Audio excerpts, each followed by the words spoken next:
Saat pertempuran usai, medan Waterloo berubah menjadi pemandangan mengerikan. Prajurit yang gugur dan kuda berserakan menciptakan bau yang busuk memenuhi udara. Penduduk setempat yang menyaksikan kehancuran ini tidak hanya merasa ngeri, tetapi juga bingung apa yang harus dilakukan dengan puluhan ribu jasad ini. Dan akhirnya sebagian besar tubuh dikubur di kuburan massal. Namun jumlahnya terlalu banyak untuk ditangani. Mayat-mayat yang tertinggal mulai membusuk, meracuni udara dan tanah di sekitarnya. Disinilah tragedi ini mulai berubah menjadi peluang.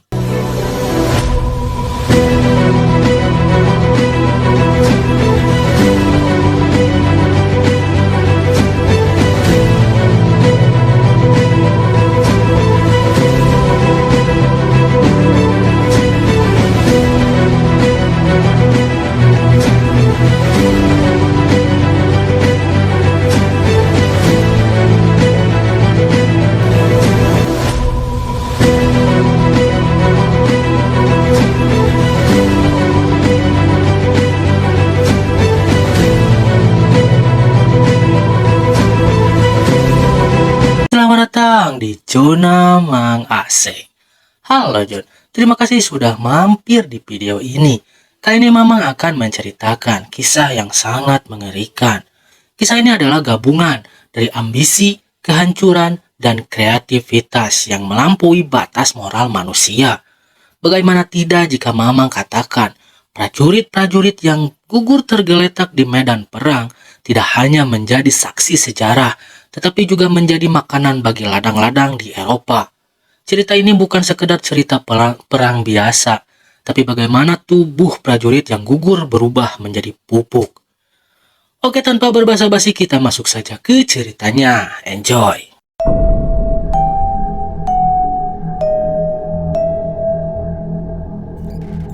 Pada awalnya, setelah kekalahan Napoleon Bonaparte dalam Perang Koalisi ke-6 pada tahun 1814, Napoleon dipaksa menyerah dan diasingkan ke Pulau Elba, sebuah pulau kecil di Laut Mediterania.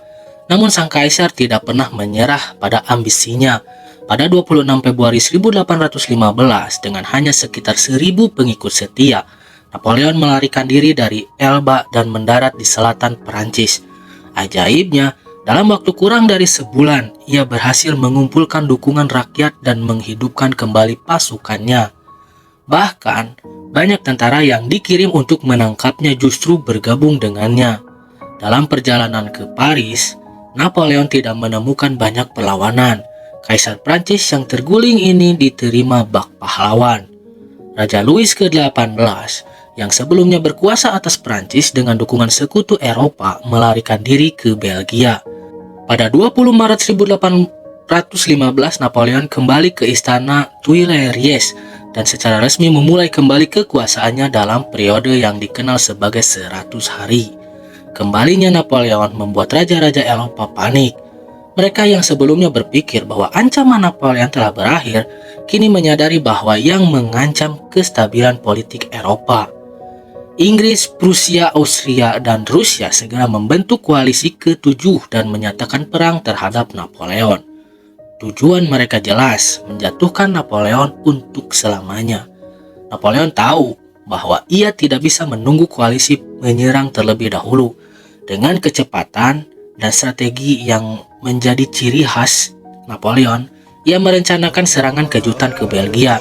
Tempat pasukan Inggris yang dipimpin oleh Duke of Wellington dan pasukan Prusia di bawah komando Gebhard Leberecht von Blücher sedang bersiap bergabung.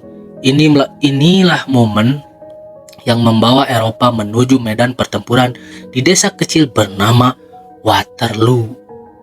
Pada pagi 18 Juni 1815, di bawah langit kelabu dan tanah yang masih basah akibat hujan semalam, dua kekuatan besar bersiap untuk saling menghancurkan.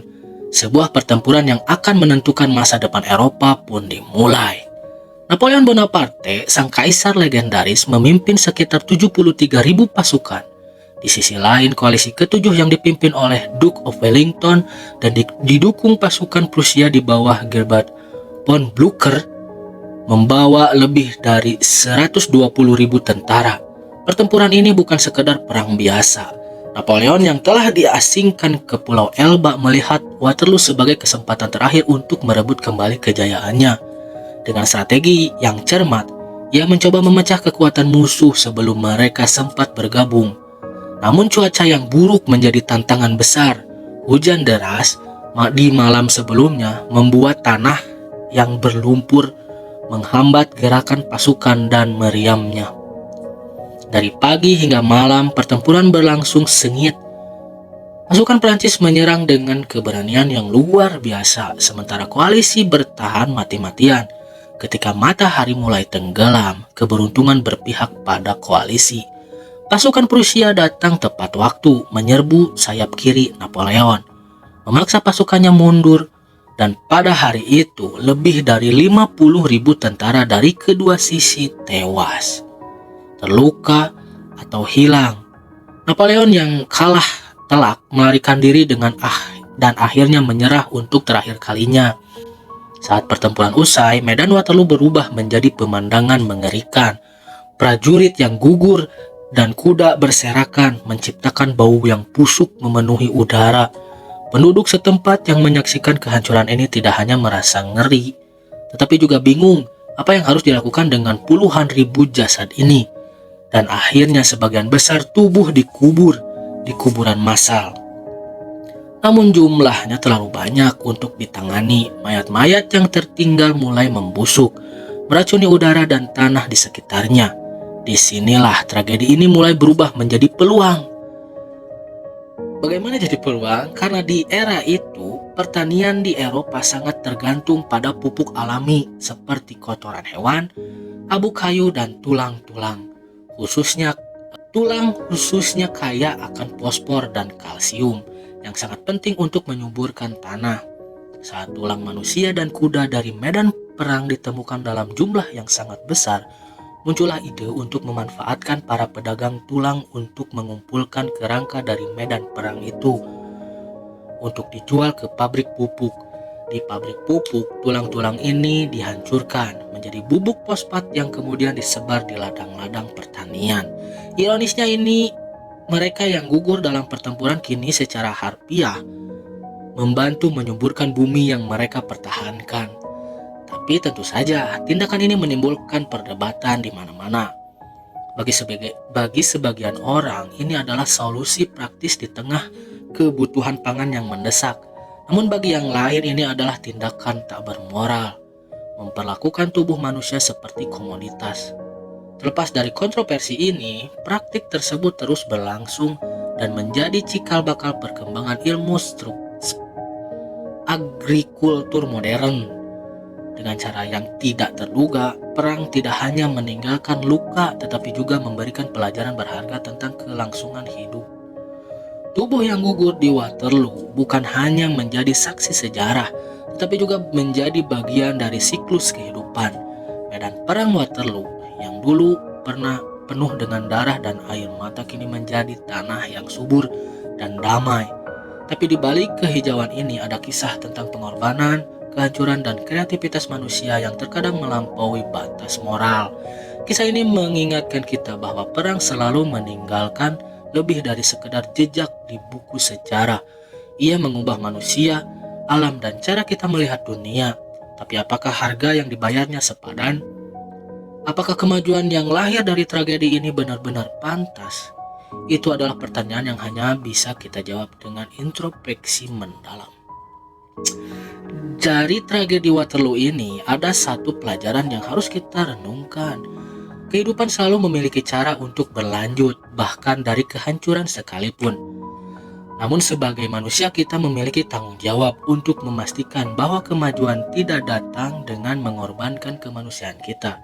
Sejarah adalah guru terbaik bagi kita. Jika kita mau belajar darinya, mari kita jadikan kisah ini peringatan untuk tidak membiarkan ambisi, kekuasaan, atau perpecahan mengalahkan nilai-nilai kemanusiaan. Karena pada akhirnya tanah ini, tubuh ini, dan kehidupan ini adalah milik semua. Oke John, segitu dulu cerita hari ini. Bagian mana yang menurut kalian menarik? Atau masih ada bagian yang kurang lengkap? Kalian bisa tambahkan saja di kolom komentar. Like video ini kalau kalian suka, share dan subscribe agar channel ini terus berkembang.